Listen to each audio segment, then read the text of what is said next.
दिवसापासून मी air fryer घ्यायचा विचार करत होते आणि फायनली माझा एअर फ्रायर आज घरी आला. 3 दिवस झाले मी ऑर्डर केली होती फ्लिपकार्टवरून आणि मी पिजनचाच घ्यायचा ठरवलं फायनली. फिलिप किंवा पिजनमध्ये खूप कन्फ्युजन होतं मला आणि मी पिजनचाच घेतला. मी खूप एक्सायटेड होते कारण इन्स्टावरती एवढ्या व्हायरल रेसिपी पाहिल्यात आणि त्या सगळ्या एअर फ्रायरमधल्या होत्या. त्यामुळे म्हटलं आपण पण घरी आल्यानंतर ना खूप मस्त मस्त त्याच्यामध्ये करायचं सगळं. आणि मला जायचं होतं ऑफिसला, त्याच्या आधी म्हटलं आपण ओपन करून बघूयात. आणि मी एक चूक केली की मी आधीच OTP देऊन ठेवला आणि चेकच नव्हता केला एअर फ्रायर कसा आहे आणि कसा नाही. आणि चेक करायच्या वेळेस मला एक मिस्टेक दिसली, ती म्हणजे थोडासा त्याच्यामध्ये गॅप होता मॅन्युफॅक्चरिंग. पण आता दिल्यामुळे OTP तो रिप्लेस होईल की नाही माहीत नाही, बघू तो मला कळेल पुढच्या व्लॉगमध्ये.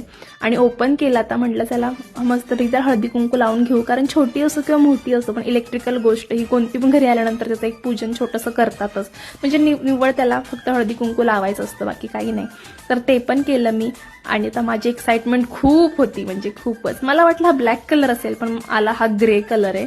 म्हणजे माझं ठरवलं होतं की आपण ब्लॅक कलर घ्यायचा. ब्लॅक आणि ग्रीन त्यामध्ये 2 ऑप्शन चांगले होते. आणि ब्ल्यू खूपच ब्ल्यू डार्क होता, तो मला नव्हता घ्यायचा. हळदी कुंकू लावलं आणि जस्ट मी चेक केलं तर थोडासा गॅप होता.